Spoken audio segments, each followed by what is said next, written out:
Welcome to This Academic Life, episode 48. If you're interested in being a sponsor, then please contact us at sponsor@thisacademiclife.org. Hi, my name is Kim Michelle Lewis. I'm a professor of physics and associate dean of research. Hi, my name is Pania Newell. I'm a professor of mechanical engineering. Hi, my name is Lucy Zhang. I am also a professor of mechanical engineering. Well, ladies, we have reached exactly 2 years since our initial release of our podcast show. That was 2020. And back then, that was at the heights of the pandemic. We were all staying at home. And this was our pet project that we were trying to launch at the time. And 2 years have passed. So we thought to our listeners, we do some reflections today. And over the last 2 years, we've received a lot of compliments and curiosity questions that people have asked us. So we thought we go through some of those and just resolve those mysteries that behind the scenes, and then talk about what we've learned so far and how we're proceeding forward. So the most common one that is being asked of me, at least, was how do we actually find the time? That's the hardest part.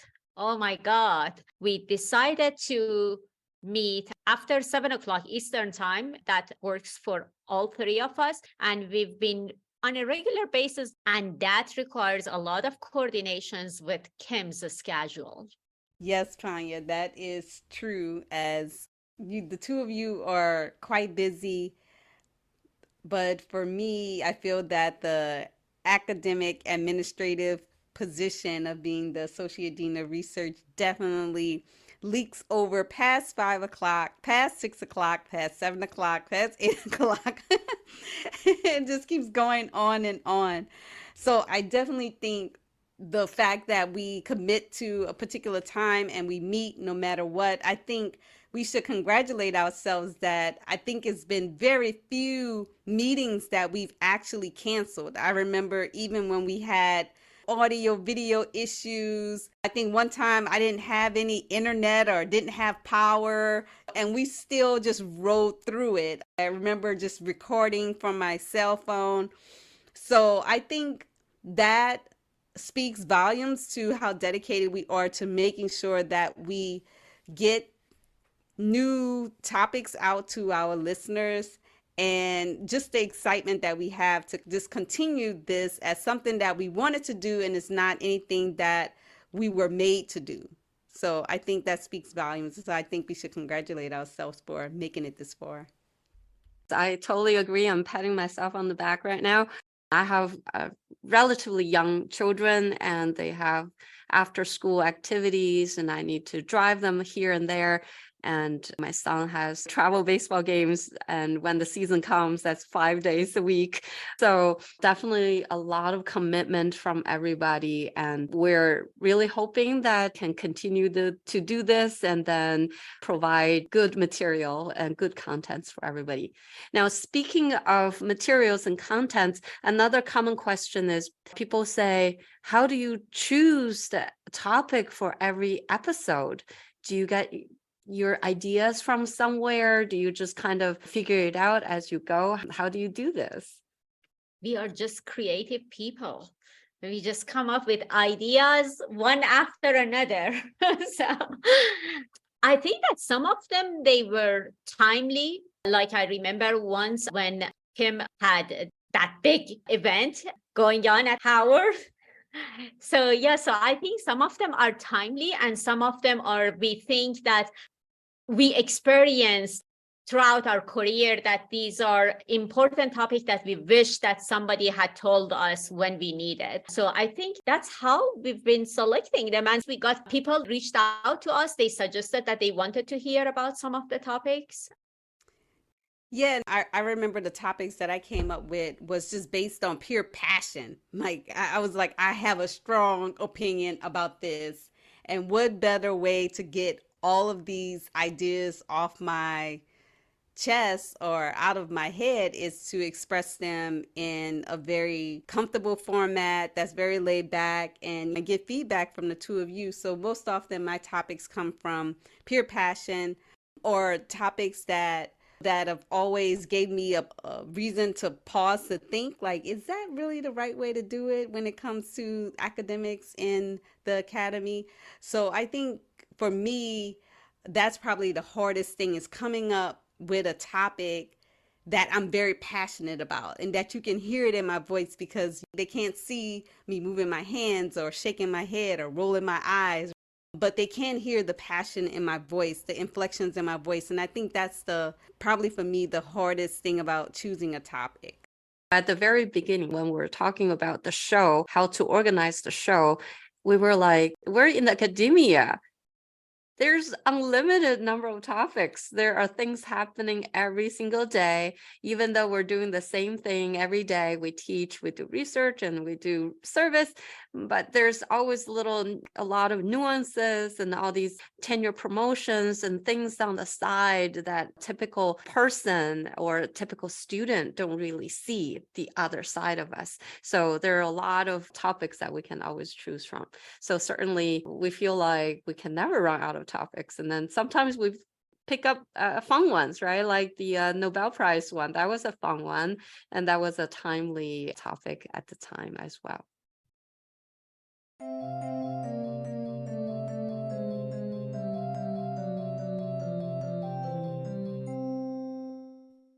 All right. So another one people ask was that, do we just record on Zoom, or do we actually meet and record together in a recording studio? And do we talk all so smoothly as they hear? Like, how do we train ourselves to be good speakers? I'm not trained to be a good speaker. That's why we have awesome editors. So they help us to become a good speaker. But I do think that actually we've improved from the very first editing. So it's becoming, I guess, more natural and hopefully less editing on our editor's part. But recording, no, we don't meet. I wish we could, but we live in 3 different states and far away from each other. We have awesome Zoom and we have awesome microphones. So some of the recording devices that we have, we kind of played that quite a lot at the beginning, just to make sure that our volumes are coming out right and leveled and balanced and everything. Certainly our editors are helping us a lot with that as well. So over time, we found our sort of little niche, each at our own homes as we're recording this. So the next one. So we have a lot of faculty listeners, and sometimes I also see some input from some students, postdocs who listen to our shows. So some people would ask, what are our general audience, and like who care about the show, who want to come in and listen to us? I think it depends. I think it depends on what the topic is. I remember when we had the high schoolers that came, I remember that we encouraged them to tell their friends to go to school and let them know that they did a podcast. And so for that particular time period, the audience were high schoolers that wanted to listen to their friends talk about their experiences. And I think that was fun. And if I recall correctly, I think that was one that had a lot of views, possibly because they have more friends than us. so so I think it depends. And oftentimes I am in meetings and I will say, we just had a podcast about this. And then people will say, you have a podcast? And I'm like, yes. And they're like, when do you have time to do that? I was like, exactly. But I have time to talk about this.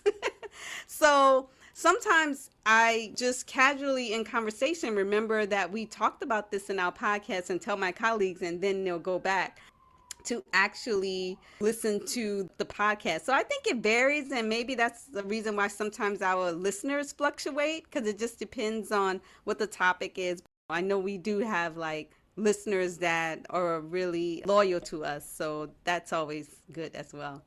when I get that question, I tell people that we are covering any range. Anybody who's interested in STEM can be a kindergartner till anybody. And it's not only for junior faculty or mid-careers or senior faculty. We try to cover topics that they are of interest to anybody in the STEM field, regardless of their age or their seniority or career stage. Yeah, I agree. I think we ultimately just care about STEM education from young age all the way to being an educator.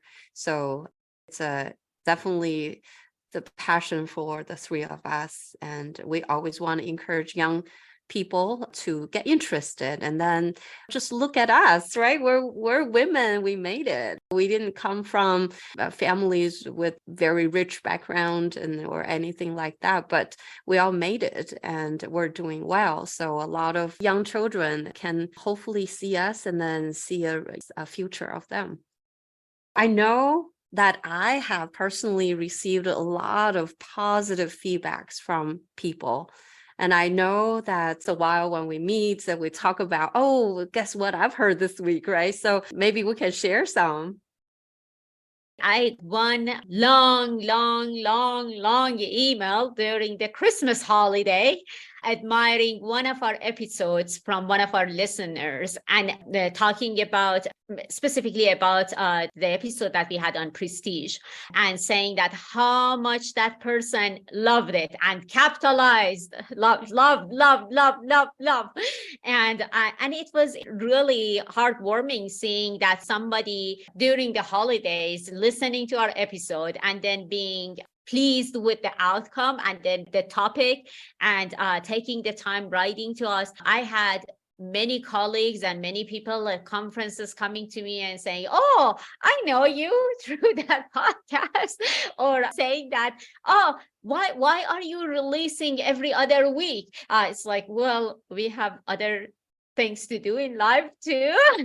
So, but I haven't heard anything but positive feedback from whoever that they listen to our episodes. Also, I even interviewed PhD students that they told me that they've been listening to some of our podcasts. Some of them, even after I interviewed them, they sent me an email and they said that they are continuously following and listening to the relevant podcast for them. And some, they even during the interview, they told me that they know about our podcast. Also, some faculty candidates, they know about our podcast. So, and they said good things. Well, they had to, I guess, because we were interviewing them. I remember, Kim, one time, I think it was a guest that you brought in to the show to interview him, to talk about his tenure track where he moved a couple of times and challenges.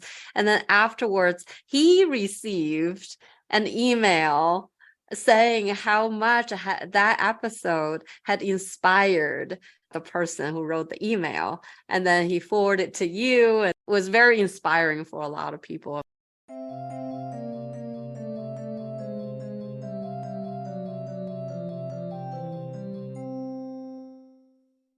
I know that at the very beginning, when we were making this, the very first episode, we had a vision on how we want to run this show. So over time, do you think that are there a lot of changes that we have made and we have adapted due to our schedule? One thing I've noticed was that at the beginning, we were doing a lot of interviews. And right now, we haven't done so many interviews as much as before. I think a lot of that is due to time. It does take a lot of coordination just among ourselves. It's going a little crazy. And when we have to arrange an episode recording with someone else, that's even more challenging. Well, Lucy, I think you need to give us more credit. I think the reason we have less people that we interview is because we realize that we are pretty good at entertaining ourselves. And we are funny and we make jokes and we laugh at each other and our opinions are interesting and enlightening. So I think we do a good job. We realize that we can hold our own on this show. And I think that was actually one of the very first comments we received when we started the podcast, that we were so different. We were all so different. And I remember telling each of you, like, this is what makes our podcast different from everybody else, because we come from different places. We grew up different ways. We were educated differently. Our philosophies are different, and they come across in our silliness and when we make jokes and when we're very serious about things. So I think we realize that we are experts, whether we realize it or not. And sometimes we bring in guests to help define that particular topic, but then we realize that we actually have very strong opinions about it as well. So I think moving forward and looking back, I think we've had a good balance. I think we've realized what our weaknesses were, and we said we need to bring in an expert speaker on this case. And then there were times we were like, between the three of us, we got this. We don't need anyone to come in. So I think we've had a good balance, and I think we'll be able to keep it up. Last question here. Do you think the show or making the show has changed us in any way? It hasn't changed me, but I realize how much I love making artworks for each episode. It's like, this is so cool. Can we have more episodes? So I learned something about myself, but it hasn't changed me. I think that I'm the same person that I was 2 years ago. I didn't know that. Kim just mentioned that I didn't know that I'm the expert in so many topics. I guess I learned that now too. So now I need to have more reflection on the things that I'm good at. But I mean, seriously, I don't think that any of you guys have changed, but I'm curious to see what you guys think about yourself. What I realized is that I remember there was this one episode where I literally started the podcast and I said, look, I have a very strong opinion about this. And the purpose of this episode is to see if you can get me to change my mind. And Pania just dug her heels in, and I was like, wow, I'm still not going to change my mind, but she gave it a good shot. And I also realized that, we're pretty set in our ways. Although we think we're very flexible and academic professors and everything, I realized that we are pretty stubborn when it comes to what we believe in and what we think works. But at the same time, we are collegial to each other, and we recognize that one of us on the show might have a different opinion, and we do see the other side of that person. And at the end of the podcast, we're like, but still, don't do that. Don't worry about what Pania said. Don't do it. So, and I think that's what makes the podcast interesting, is that it's okay to have a different opinion. And most often I realize when we're in these big meetings with our colleagues, a lot of people have our same opinion, but sometimes the voices are not heard or the time runs out. We only have a 1 hour for faculty meeting, can't get to everybody. And so I think the podcast feels like an extension of something I should have said in the faculty meeting that I didn't, because I didn't have time or I didn't think of it at that time. So I don't think the podcast, I agree with Pania, it hasn't really changed me, but it gave me an option to express an opinion that I may not have expressed in a group setting just because of time or etc. So I'm happy that we started the podcast. I think that we are true to ourselves, and then we are not faking it. We are not expert, unlike Kim was saying, but I mean, we are not afraid of sharing our opinion freely and openly. And that's what I think I value the most. And it makes our friendship really strong, and we rely on each other. I'm really grateful for that. Oh, definitely the same here. I'm very grateful for this opportunity. I know both of you from different settings, and we all came from different background. For me, this podcast gave me an opportunity to have a voice. I've always thought that I'm not someone who's very open with my opinions, especially in public or where I feel like I will be judged. So that's something certainly it's to be worked on, but we're so set in our ways at this point in life. So I just felt like this gives me that freedom, give me an outlet so that I can, speak my mind without being judged. And I know you won't judge me, and the audience probably will. I don't feel that I will hear their immediate response where I have to sort of react in a certain way. So I am less concerned about. I am really hoping that in the long term, it would also benefit a lot of people. Even just if one person can benefit, I'm really, really happy. I can't imagine having better people to work with on this podcast. That's all. And those are some key questions that people have asked us over the last 2 years since we released the show. So with that, we are hopeful that all our listeners are going to keep on listening to us, and with our even better episodes up and coming. So hope you will stay with us. And we're always open to suggestions and opinions. If you go to our website, thisacademiclife.org, there's a comment box. You're always welcome to write to us, and we'll grow together. Thank you so much for listening. We hope you enjoyed this conversation. You can follow us on Facebook and listen to our latest episodes on iTunes, Spotify, Amazon Music, or Google Podcasts. If you're interested in being a sponsor, then please contact us at sponsor@thisacademiclife.org. Join us next time for the good, the bad, and the ugly of this academic life.